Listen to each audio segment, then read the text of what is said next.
MPSC मार्फत घेणारी औषध निरीक्षक परीक्षा जी आहे ती आता एमपीएससी कडून रद्द करण्यात आलेली आहे। औषध निरीक्षक पदाचा पेपर जो आहे तो फुटलेला आहे आणि या सगळ्या संदर्भात अनेक पॉलिटिकल कनेक्शन जे आहेत ते समोर येताना पाहायला मिळतात। या सगळ्या पेपर जो आहे तो फुटलेला होता असा दावा सातत्याने करणारे मेहबूब शेख जे आहेत ते आपल्या सोबत आहेत। मेहबूब शेख हे स्वतः राष्ट्रवादी काँग्रेस शरदचंद्र पवार पक्षाचे युवकचे अध्यक्ष आहेत। तुम्ही सातत्याने पूर्वीपासून सांगत होता की हा पेपर फुटलेला आहे, आता यावरती एमपीएससीने ऍक्शन घेत हा पेपरच रद्द केला आणि पुन्हा नव्याने परीक्षा घेण्याची तरतूद जी आहे ती एमपीएससी आता करताना पाहायला मिळते। नाही, असं आहे की बघा, पेपर फुटला ती परीक्षा रद्द करणं आणि नव्याने परीक्षा घेणं हे आजारावरचा उपचार नाही हो, ही मलमपट्टी आहे। मुळात पेपर फुटला का तुम्ही पेपर परत घेणार, पण ज्या मुलांचा वेळ पैसा त्यांची मेहनत त्यांचं कष्ट त्यांचं स्वप्न हे धुळीला मिळाले त्याला जबाबदार कोण? आणि निकाल लागल्यापासून मला का कमी मार्क मिळालेत ह्या विवंचनेत असलेल्या त्या विद्यार्थ्याच्या मानसिकतेवर काय परिणाम झाला त्याचा जबाबदार कोण?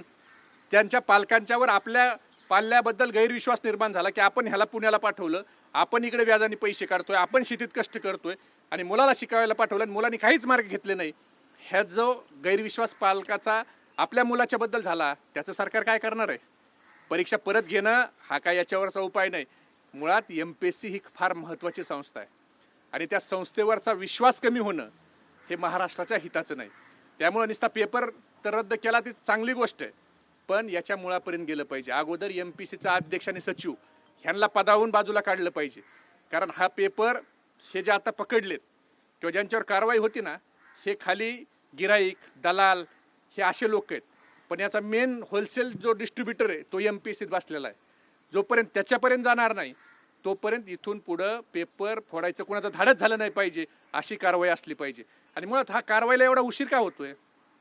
ऋतुजा पाटीलचे चॅट हे पहिल्या दिवशी व्हायरल झाले आणि त्या चॅटमध्ये पेपर दिसत होता, पेपर कसा मिळाला ह्याच्या सगळे स्क्रीनशॉट होते। असा असताना एवढा उशीर तुम्हाला का लागला पेपर फुटायचा? तुम्हाला त्याच्यासाठी राहुल गांधीच्या सभेत मुलींनी बोललं पाहिजे याची का वाट बघायला लागली? तुम्ही पहिल्या दिवशी जर तुम्ही साप असता याच्यात कुणी अडकलेलं नसतं, मग नेमकं ह्या पेपर फुटीच्या चक्रव्यूहात कोण कोण सत्ताधारी पक्षाचे अभिमन्यू गुंतलेत का? त्यांना वाचवायचा हा साठी हे चाललंय का? किंवा गोळा केलेले पैसे पचवायचा हा प्रयत्न होता का?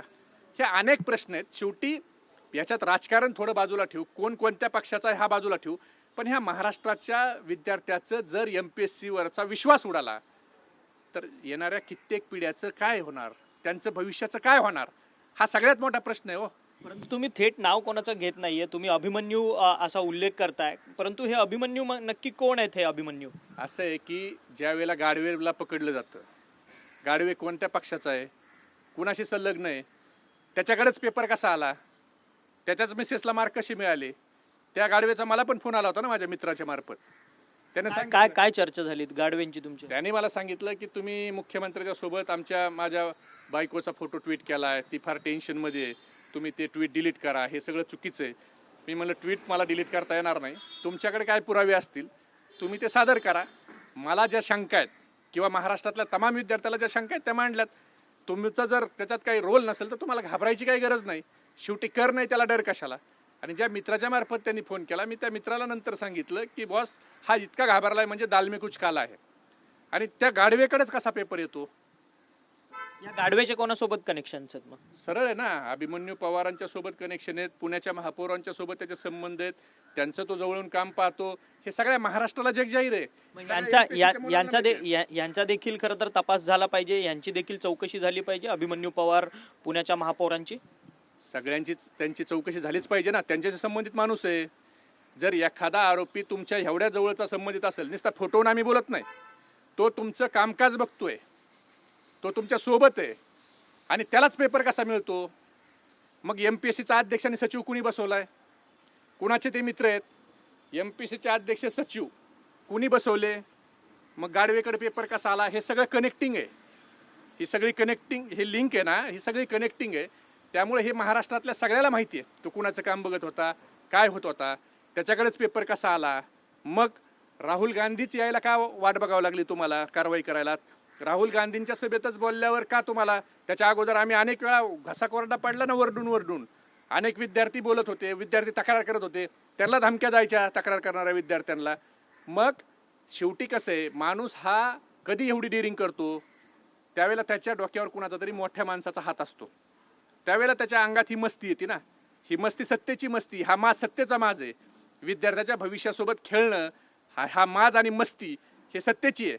हे सरकार गेंड्याच्या कातडीचं आहे ना. परंतु चौकशी त्यांची झाली नाही. अर्थात अभिमन्यू पवार पुण्याच्या महापौरांची चौकशी झाली नाही, तर पुढची भूमिका काय असणार? कारण की या सगळ्या नेक्ससमध्ये तुम्ही जसं म्हणतायत की सगळेजण या सगळ्या नेक्ससमध्ये आहेत पेपर फुटीच्या प्रकरणात. तर याची चौकशी व्हायला पाहिजे. ह्या सगळ्या प्रकरणाची चौकशी व्हायला पाहिजे. ही पारदर्शक चौकशी कधी वाटेल? ज्या वेळेला गाडवेंनी कुणाकुणाच्या सोबत काम केलंय, त्या तो कुणाच्याच अधिकृत काम म्हणून वागत होता. गाडवेला डायरेक्ट मुख्यमंत्र्यांच्या जवळ कशी एंट्री होती हो? तुम्हाला परंतु त्याचे फोटो तुमच्या शरद पवारांसोबत पण व्हायरल होतात. त्यांचे अनेक भाजपचे ट्रोलर. मी काय सांगितलं तुम्हाला अगोदर, फोटो कुणाच्या सोबत असल्याने आम्ही त्याला दोषी मानत नाही. फोटो असू द्या ना, पण तो तुमच्या एकदा फोटो असेल ना, 2 वेळा असेल एखाद्या कार्यक्रमात, पण तुमच्या सोबत कंटिन्यू माणूस कसा, तुमच्या गाडीत कसा, तुमच्या बंगल्यावर डायरेक्ट त्याला एंट्री कशी, तो कुणाच्या सोबत गेला, त्याला कोण एवढा ऍक्सेस कसा मिळवून दिला, तो कुणाचं सुयसहाय्यक म्हणून काम करतोय? करा ना याची चौकशी, करा, ब्रेन मॅपिंग करा, त्याची नार्को टेस्ट करा. जर नाही ना कोणी दोषी तर त्याची ब्रेन मॅपिंग नार्को टेस्ट करा. त्याची जर नार्को टेस्ट केली तर त्याचा बॉस कोण, त्याचा आका कोण, मग एमपीएससीतून कुठून हा पेपर आला बाहेर, मग एमपीएससीत कुणाचे लागे बांधेत. शेवटी हा पेपर फोडणं हे गाडवेचं किंवा त्या खालच्या विद्यार्थ्याचं काम नाही. ह्याचा जो बॉस बसलाय एमपीएससी मध्ये, तो कोण आहे, कुणी त्याला बसवलंय, कुणाच्या शिफारशीहून बसवलंय, ह्या गोष्टी समोर आल्या पाहिजेत ना. शेवटी बघा, मग एमपीएससीच्या अध्यक्षांनी राजीनामा द्यावा आपला अध्यक्षपदाचा. त्यांनी राजीनामा द्यावा आणि ते देत नसतील तर आज नुसते अध्यक्ष नाही, अध्यक्ष आणि सचिव त्यांच्या कारकिर्दीत हा पेपर फुटलाय, ते राजीनामा देत नसतील ना, मुख्यमंत्र्यांनी पहिल्या तातडीनं आजच्या आज त्यांना पदावरून त्या ठिकाणी दूर केलं पाहिजे. कारण जोपर्यंत ते पदावर आहेत तोपर्यंत पारदर्शक चौकशी होणार नाही. जर पारदर्शक चौकशी करायची असेल आणि इथून पुढे एमपीएससीचे पेपर फुटू नये अशी जर मुख्यमंत्र्यांची इच्छा, प्रामाणिक इच्छा असेल ना, तर ते तातडीनं त्यांना आजच्याच पदावरून दूर करतील. आणि ह्या चक्रव्यूहात जे जे अभिमन्यू आहेत, ह्या चक्रव्यूहात पेपर फुटीचे जे जे अभिमन्यू आहेत, ते सगळे अभिमन्यू मुख्यमंत्र्यांनी शोधावेत आणि महाराष्ट्राच्या जनतेसमोर हा विश्वास द्यावा की ते कुणीही असले, कुणाच्याही जवळचे असले तरी विद्यार्थ्याच्या भविष्यापेक्षा माझ्यासाठी काही महत्वाचं नाही, हा संदेश जर द्यायचा असेल तर सत्ताधारी पक्षातले कोण अभिमन्यू या चक्रव्यूहात आहेत त्याला मुख्यमंत्र्यांनी शोधलं पाहिजे आणि आजच्या आज एमपीएससीचे सचिव आणि अध्यक्ष यांना पदावरून बाजूला केलं पाहिजे. खरं तर छात्रों की गूंज हा कार्यक्रम पुण्यात झाला. राहुल गांधी आले. 14 दिवसांपासून गेल्या मांजरीमध्ये खरं तर विद्यार्थी उपोषणाला बसलेले आहेत. आदिवासी विद्यार्थी आपल्या न्याय हक्काच्या मागणीसाठी आदिवासी खरं तर वसतिगृहामध्ये राहण्याची 30 वर्षाची देखील अट घातली. ती नंतर आता शिथिल करण्यात आली या आंदोलनानंतर.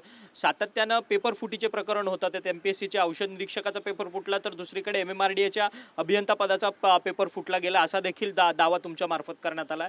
एमएमआरडीएच्या पेपराचा वाद काय, तिकडे कशा पद्धतीची फॉर्जरी झाली, चीटिंग झाली? तिकडे देखील काही इंजिनियरला अगोदर बीएमसी मध्ये 100 पैकी 7.5 मार्क मिळाले आणि त्याच इंजिनियरांना एका वर्षात एवढी त्यांची प्रगती झाली की 200 पैकी 200 मार्क, एकही मार्क कमी झाला नाही.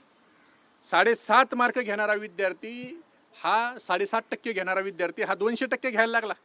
200 पैकी 200 मार्क म्हणजे एवढी प्रगती कशी झाली? त्याच्यात काही मोठ्या अधिकाऱ्यांची मुलं आहेत, याची चौकशी व्हायला नको. मुळात काय, तुमच्याकडे ह्या संदर्भातला डेटा आहे का की मोठ्या अधिकाऱ्यांची कोणकोणती मुलं आहेत? माझ्याकडे डेटा आहे. मी ट्विट केलाय आणि ट्विट करून मी फक्त त्यांच्या वडिलांची नावं घातली नाहीत अधिकारी म्हणून, पण त्या मुलांना त्या परीक्षेत किती मार्क मिळाली आणि आत्ताच्या परीक्षेत किती मार्क मिळाली याचा डाटा मी सविस्तर ट्विट करून त्या ठिकाणी टाकलाय. पण एमपीएससीच्या त्या ठिकाणी एवढं गेंड्याच्या कातडीचं आहे की त्यांना एमएमआरडी एवढे गेंड्याच्या कातडीचे की त्यांच्या त्या ठिकाणी कातड्याला काही फरक पडायला तयार नाही. कारण ह्यांना विद्यार्थ्याच्या भविष्याची घेणं नाही हो. पहिलं कसं होतं, पैसे फेकाने निवडणुका जिंका, हे भाजपाचा पॅटर्न होता. आता त्यांनी नवीन पॅटर्न विकसित केलाय, पैसे फेकाने अधिकारी व्हा.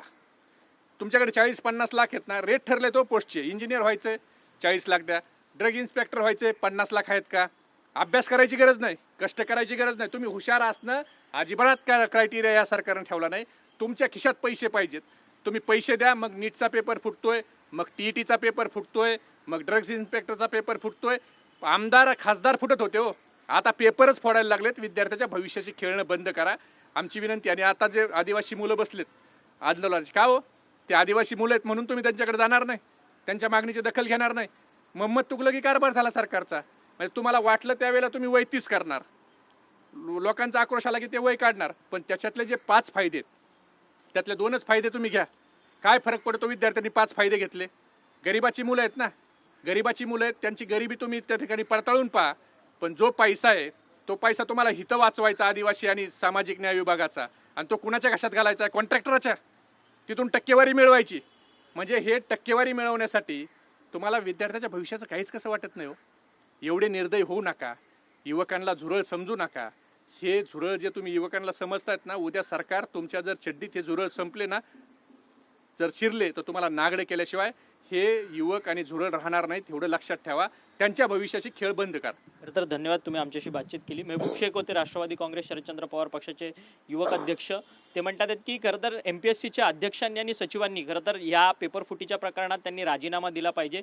जर त्यांनी राजीनामा दिला नाही तर आमचं आक्रमक पाऊल जे आहे ते यापुढे असणार आहे. आणि सातत्याने जी पेपर फुटी होते ती खरं तर एक चिंताग्रस्त बाब आहे. पूर्वी पैसे देऊन निवडणुका जिंका ही स्कीम होती, आता मात्र पैसे देऊन अधिकारी बना ही स्कीम जी आहे ती राज्यात निर्माण झाली आहे का, असा सवाल त्यांच्याकडनं उपस्थित होताना आपल्याला पाहायला मिळतो. व्हिडिओ जर्नलिस्ट कमलेश डोंगरेसह अक्षय मंकणी, TV9 मराठी, मुंबई.